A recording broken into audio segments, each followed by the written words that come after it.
C'est quoi, en chocolat? Non, il va changer. En nous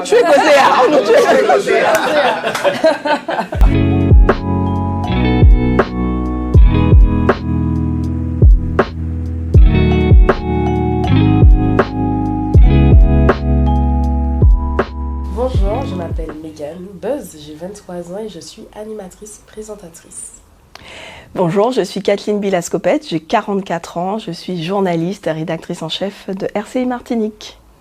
Bonjour, je suis Dina Rosier, avocate honoraire, 73 ans, et donc je suis très heureuse d'être avec vous aujourd'hui. Bon, ben on va commencer, tu pioches?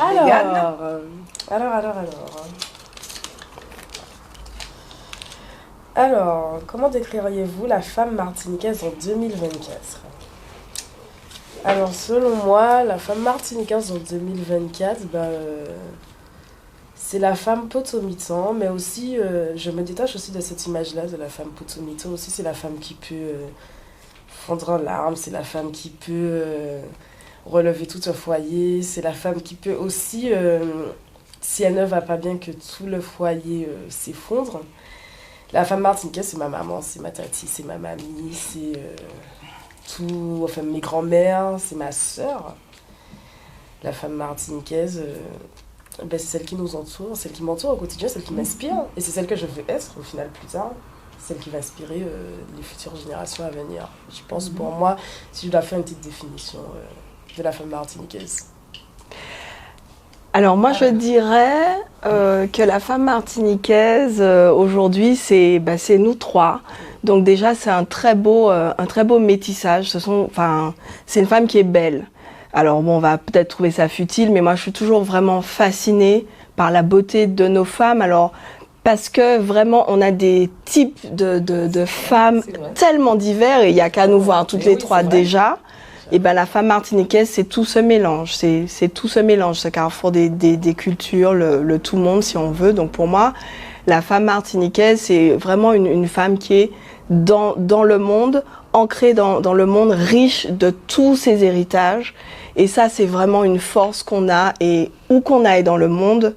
En tant que femme martiniquaise, on trouve toujours sa place et on rayonne toujours. Moi, je m'en suis rendu compte au cours de mes voyages et partout où je vais, il y a toujours une connexion parce que c'est ça notre richesse première et donc en tant que femme, on la porte.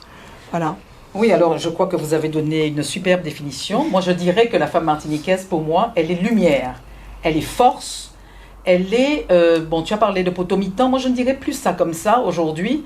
Je pense qu'elle est essentielle. C'est l'élément essentiel pour moi. Et c'est une femme, forcément aujourd'hui, qui s'est émancipée. Et l'émancipation perdure. Et c'est très bien. Parce qu'elle trouve sa place aujourd'hui dans la société. Elle prend sa place, tout en gardant cette fragilité qui doit être la nôtre, puisque c'est vrai. On ne peut pas revendiquer, on me disait toujours, elle est l'égale de l'homme. Non, moi je suis désolée, j'ai les mêmes droits que l'homme, mais je ne suis pas l'égale de l'homme. Je suis ce que je suis, c'est-à-dire femme tout court. Et c'est une belle image que vous avez donnée, une femme qui trouve sa place partout finalement. Donc voici ma définition de la femme martiniquaise aujourd'hui. Alors, les questions sont profondes. Les rôles traditionnels de genre ont-ils influencé votre vie et vos choix professionnels? Ça c'est une bonne question qui revient souvent. Je ne pense pas. Je me suis jamais dit, comme tu es une fille ou une femme, il y a un certain nombre de choses que tu pourras pas faire. J'ai pas été élevée comme ça. Je n'ai jamais intégré cette notion dans mon parcours. Donc finalement, j'ai fait ce que j'avais à faire, ce que j'avais envie de faire. D'ailleurs, je ne me suis jamais sentie freinée ou on ne m'a jamais renvoyé le fait qu'étant une femme, je ne pourrais pas faire telle ou telle chose. Des journalistes femmes, il y en a beaucoup aujourd'hui. À un poste d'encadrement comme le mien, pas tant que ça. Moi, quand j'ai été rédactrice en chef, nommée rédactrice en chef en télé avant à TV, à l'époque, en Martinique, il n'y avait pas beaucoup de femmes red chef. Donc, ça a été une réalité, mais ça ne m'a pas empêché d'embrasser la fonction. Jamais je me suis dit, une femme à ce poste. Jamais on me l'a renvoyé non plus, finalement. Après, on appréhende les choses différemment quand on est une femme à ce type de poste. on s'adapte et moi, ça n'a jamais été un obstacle, très clairement. Mais moi non plus. Très tôt, je me suis dit que j'allais être avocat parce que je suis passionnée par la défense. Donc très tôt, et même mes parents me disaient, je montais sur une chaise et il fallait que je tienne le crachoir, que j'argumente. Et jusqu'à aujourd'hui, j'argumente, j'aime défendre. Donc la défense pour moi, et c'était le leitmotiv. Quand je suis arrivée au barreau, il a fallu que je fasse ma place, que je trouve ma place. Parce qu'il y avait beaucoup d'hommes, très peu de femmes. Et je me rappelle que c'est Daniel Marceline qui m'a accueilli les bras ouverts parce que j'arrivais et de plus j'étais enceinte. Donc c'était un handicap supplémentaire. Donc quand je suis arrivée, et je voulais faire du pénal bien entendu, parce que c'était ça pour moi, il fallait défendre. Donc je suis arrivée et on me dit, non c'est la place là, tu sais, aux assises, il n'y a pas beaucoup de place pour une femme aux assises. Eh bien j'ai creusé mon trou et je m'y suis mise et j'ai tenu bon. Donc pour moi, ça n'a jamais été un problème. C'est pas parce que je suis une femme que je ne peux pas faire ceci ou cela. Je suis femme, j'ai envie de faire quelque chose, je le fais. C'est tout. Alors pour moi non plus, ça n'a jamais été un problème, mais je pense que c'est justement grâce à toutes celles qui ont ouvert les portes avant moi. Par exemple, toi, peut-être que demain, je peux être rédactrice en chef de, je ne sais pas, Martinique, RCI. Et donc, tu veux prendre ma place, tu veux qu'on change de fauteuil déjà. Je t'embête, mais bien sûr. Et non, ça n'a jamais été un souci pour moi. Avant, je voulais être pompier, je voulais être policière, je voulais partir à l'armée. Enfin, ça n'a pas été un frein pour moi et je suis vraiment reconnaissante parce que c'est le fait que le temps passe aussi, les mentalités évoluent. Mis à part, enfin, le fait que on est des femmes, donc il y aura toujours un peu plus à prouver parce qu'on est dans un milieu très patriarcal, la société est patriarcale, etc. Mais tu as ce ressenti-là, que tu dois plus prouver tes compétences, ta légitimité à telle ou telle fonction. Oui, je travaille aussi parfois dans des secteurs techniques sur les tournages et c'est des secteurs qui sont remplis d'hommes, genre électromachinaux, c'est des hommes, enfin... Donc en tant que femme, oui, parfois tu as un peu plus à te poser. Je vais dire c'est coupé, on va pas m'écouter. Je serai obligée de crier un peu plus fort, c'est coupé. Tandis que si c'est l'homme qui crie c'est coupé, on va l'entendre. Enfin, c'est des petits trucs comme ça, des petits trucs cons. Mais je sais que je suis beaucoup moins impactée qu'auparavant parce que beaucoup de femmes ont ouvert les portes pour nous. Et nous ont aidés à avancer. C'est sûr. Voilà, donc c'est à mon tour. Oui. Voilà, je vais la venir petite. Quelle est votre définition du féminisme? Ah non, voilà, non. Oh là. Un mot alors là, vraiment qui a apparu. Parce que moi, être femme, féministe, etc., défendre la femme, pourquoi la femme a besoin d'être plus défendue que quelqu'un d'autre? Pourquoi a-t-elle besoin de dire qu'elle est féministe? Moi, je n'éprouve pas le besoin de dire ça. Donc pour moi, la définition du féminisme, effectivement, c'est être, pour certaines, donc je reprends ce que j'entends, être profondément femme, aller pour défendre la femme où qu'elle se trouve, défendre les droits de la femme, mais ça je le fais tout le temps. Donc, et pourtant je ne me sens pas fondamentalement féministe. Je suis femme, c'est tout. Voilà. Alors moi, je vais dire, bon, ça sera grossièrement brossé, mais pour moi, être féministe, c'est être foncièrement, comme tu le disais, femme, foncièrement pour les femmes, pour défendre les droits des femmes, mais pas contre les hommes. Et c'est surtout ce que je veux préciser dans ma définition du féminisme, c'est que jamais contre les hommes. On est ensemble et pour moi, le féminisme doit se construire avec les garçons. C'est fondamental. Je suis totalement d'accord. Et pour moi, en fait, être féministe, c'est tout simplement être une femme, en fait. Je porte un pantalon aujourd'hui, c'est parce que je suis une femme et que le féminisme est passé par là. Et... Enfin, c'est pas quelque chose qui a approuvé être féministe, c'est être humain. Pour moi, même un homme doit être féministe, une femme doit être féministe. Enfin, c'est être humain, normal, penser normalement et savoir que tout le monde est sur le même pied d'égalité, qu'il n'y a pas un qui a plus de salaire que d'autres, etc. Enfin, être dans une société normale. Voilà. Moi, je voudrais ajouter quand même quelque chose, si vous le permettez, parce que c'est vrai que ce que tu as dit, il faut redonner, dans cette société martiniquaise, il est important de redonner à l'homme sa place. Donc, moi, je travaille pour cela. Chaque fois que je les questionne, je le dis, parce que c'est vrai, on ne peut pas l'évincer. Et on a trop tendance, parce qu'on se bat pour les droits de la femme, il faut le faire, hein, quel que soit l'endroit où on se trouve, on se bat pour la femme, les droits de la femme, mais il faut se dire qu'on a besoin de cette parité, en quelque sorte, et que l'homme est essentiel dans la société. On ne peut pas l'évincer. Il est essentiel dans la famille. Il faut qu'il ait sa place. L'évincer en disant « je rentre, j'occupe tout et je fais tout parce que je suis la femme et que je n'ai plus besoin de toi parce que j'ai un salaire », je ne peux pas supporter ça. Donc moi je voudrais, si j'ai un souhait à émettre aujourd'hui, c'est de dire il faut redonner à l'homme martiniquais sa place au sein de la société, tout en gardant notre rôle de femme, mais il faut lui redonner sa place. Et je trouve que c'est une posture très féministe, justement. Voilà, absolument. Exact, je suis d'accord. C'est à moi. Alors, y a-t-il des progrès spécifiques que vous avez observés au fil du temps en ce qui concerne l'égalité des sexes ? Moi, je suis arrivée à une période où, comme j'ai dit, beaucoup de personnes ont ouvert les portes, donc j'ai pas constaté de gros progrès, enfin, pas de grande évolution comme des grands changements qu'il y a pu y avoir auparavant. Mais on va dire que peut-être que tous les jours il y a un peu de progrès, mais pour moi c'est quelque chose qui est censé être tellement normal que j'ai pas à notifier le progrès comme si j'allais dire ben ok c'est super on porte des pantalons mais ouais mais c'est normal quoi. Et je pense que surtout ma génération pense comme ça, que enfin ouais il y a du progrès, mais pour nous c'est quelque chose qui est censé être déjà acquis de base. Donc après c'est bien, les femmes s'imposent de plus en plus, il y a de plus en plus de femmes qui occupent des gros postes. Je suis très contente de ça et je souhaite que ça continue, tout simplement, mais c'est pas quelque chose que je gratifie dans le sens où pour moi c'est censé être quelque chose de normal.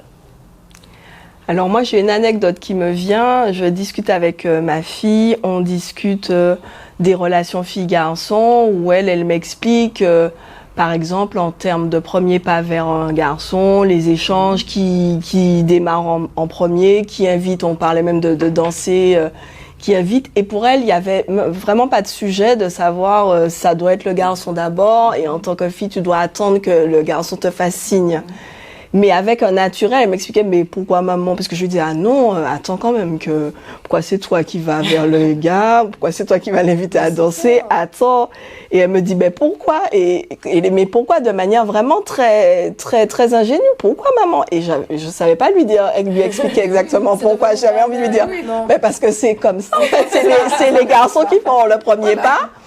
Et en fait, elle me dit, ben non, pas du tout. Voilà. Si tu as envie de lui parler, tu lui parles. Pourquoi il faut attendre? Et donc, bon, alors c'est une anecdote, mais par exemple, à ce niveau, j'ai l'impression que dans les relations filles-garçons, alors je sais que c'est pas aussi simple, mais globalement, il y a plus forcément toutes ces règles de bienséance où il faut que ce soit le garçon d'abord. Il y a une forme d'égalité maintenant. On est beaucoup plus spontané dans les rapports filles-garçons. Donc j'ai observé ça à travers l'expérience de ma fille. Et puis oui, non, mais à plein de niveaux. En fait, bon, déjà moi, quand j'ai commencé à grandir, à évoluer en tant que femme, il y avait déjà pas mal de choses qui étaient acquises. Peut-être que oui. Maître Riroal aura encore plus de vision sur tout ce qui a progressé. Mais ce dont je me rends compte, en tout cas, c'est qu'alors tout n'est pas réglé. Les inégalités de salaire sont encore extrêmement présentes. Il y a sans doute un certain nombre de discriminations qui ne se disent plus, mais qui sont encore dans les esprits. Néanmoins, j'ai quand même le sentiment qu'aujourd'hui, en tant que femme, on peut s'épanouir dans une société sans avoir sans arrêt à pousser plus de barrières que l'homme. Je pense qu'on a progressé. Oui, je pense que les grandes barrières ont été poussées. Les grandes barrières ont été poussées. Il faut quand même rappeler que c'est en 1944 que la femme a eu le droit de vote. Que c'est en 1965 qu'elle a eu le droit, effectivement, d'exercer une profession et d'ouvrir un compte bancaire avec l'autorisation de son mari. C'est pas loin. Pour moi, j'avais 15 ans. Donc, c'est pas loin. C'est ma jeunesse. Donc, en 1970, il y a une loi qui remplace la puissance paternelle par, effectivement, l'autorité paternelle, l'autorité parentale conjointe. Donc, ça n'est pas loin. Donc, il y a une longue marche qui a été entamée, mais je crois qu'elle est là, elle se poursuit. Et aujourd'hui, comme tu t'es rendu compte avec ta fille, moi, ma fille me dit, mais non, il va faire la vaisselle, il va faire... Oui. Moi, à l'époque, ça ne me serait pas venu à l'idée de dire à mon mari, tu vas faire la vaisselle, ou tu vas faire le lit, ou... Non, on avait une retenue, on nous avait éduqués. pour que le mari, c'est l'homme qui va à l'extérieur, qui travaille, etc.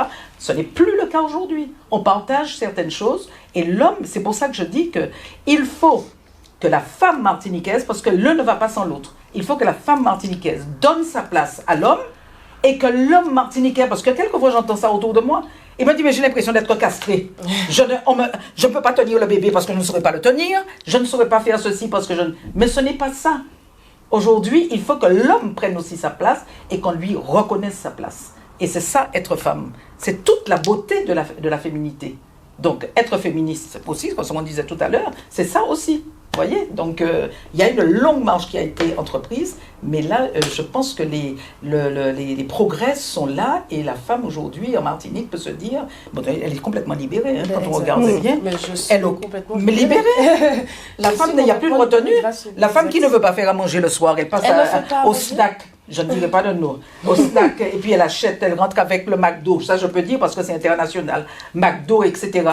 Donc, mais avant, ça ne se faisait pas.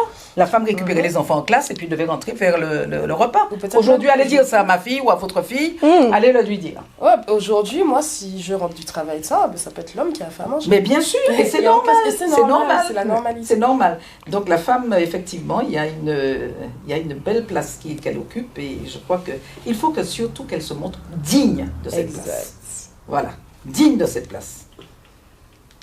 Ah oui, c'est mon tour, pardon. Je me projetais. Eh oui. Alors, pensez-vous que les médias et les réseaux sociaux ont joué un rôle important dans la lutte pour les droits des femmes et dans quel sens ? Alors, les médias... Ah oui... On parle de balance ton porc là, c'est ça? Non, je pensais pas à ça. Non. Alors, non, oui, bien sûr, mais bien sûr que les médias, à travers la dénonciation de certain nombre de situations, à travers des reportages qui relayaient l'action quand même des organisations féministes qui ont porté certaines luttes, en médiatisant toutes les luttes menées par les femmes, en médiatisant des exemples de femmes qui s'émancipent de la discrimination et des préjugés. Oui, on a fait ce travail-là, nos médias, on continue d'ailleurs à le faire toujours dès que l'occasion se présente et dès que c'est pertinent.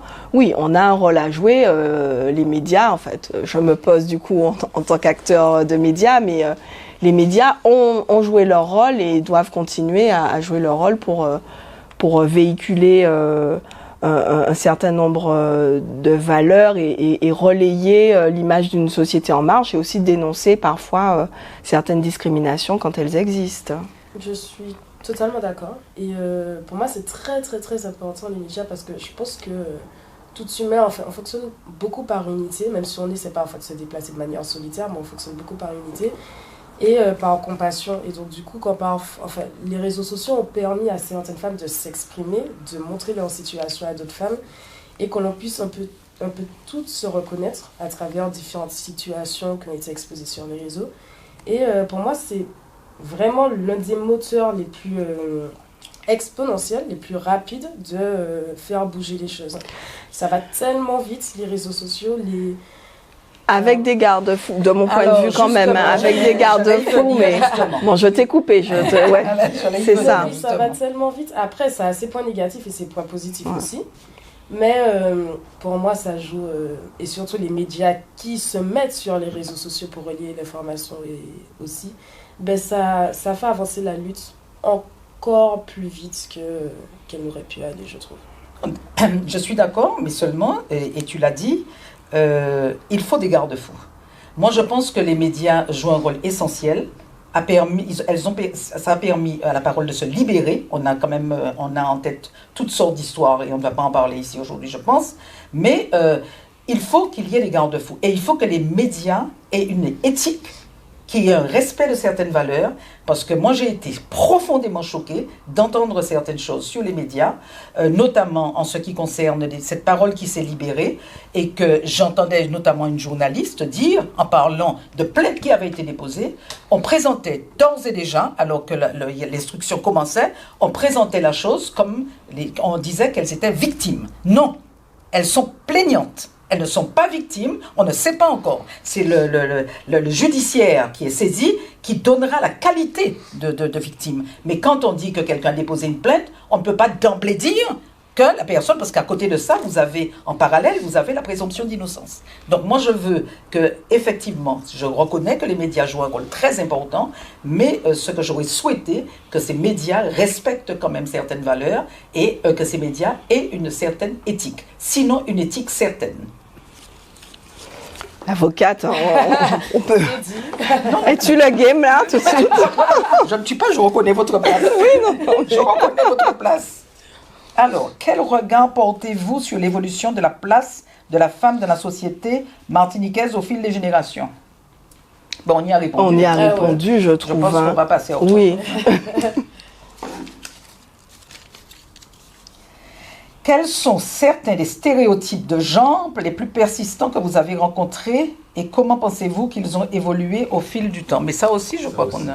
Hein, je pense que... Oui. Tu veux répondre sur quelque chose, ajouter quelque chose? Moi, je pense qu'elle n'était pas faite pour ça. Moi, quand on a créé une revue avec 2 autres consoeurs, on nous avait dit que ce n'était pas, que c'était une histoire de femme, que ça n'allait pas durer. Donc, et on a démontré que ça durait 10 ans et qu'on a arrêté parce qu'on avait décidé d'arrêter. Donc, il y a eu des choses, mais ça évolue et aujourd'hui... Après, sur l'aspect vestimentaire, l'éducation des enfants, en fait, c'est plutôt le choc des générations où on aura nos mères, peut-être parfois, qui vont quand même nous dire malgré tout, même sur l'exemple du repas ou de la façon dont on s'occupe ou pas de nos maris ou de nos enfants, ah oui, mais quand même, c'est à toi de faire ça, ou bien à l'enfant, tu vois pas que l'enfant pleure, bon ben les deux sont là, mais c'est à la maman qu'on va s'adresser d'abord.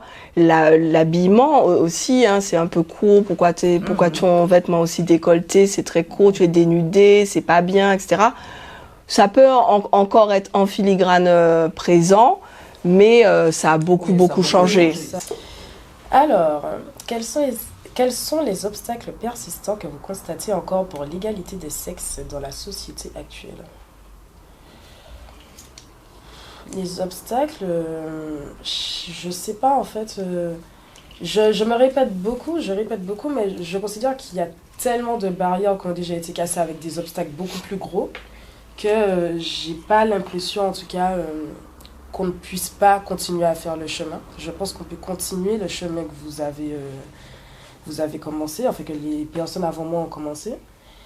Et aujourd'hui, faut juste s'affirmer en tant que femme et faire ce qu'on a à faire ce qu'on veut faire, mais je ne sens pas, en tout cas, la présence d'obstacles sur mon chemin. Et s'il y en a, c'est pas des obstacles infranchissables.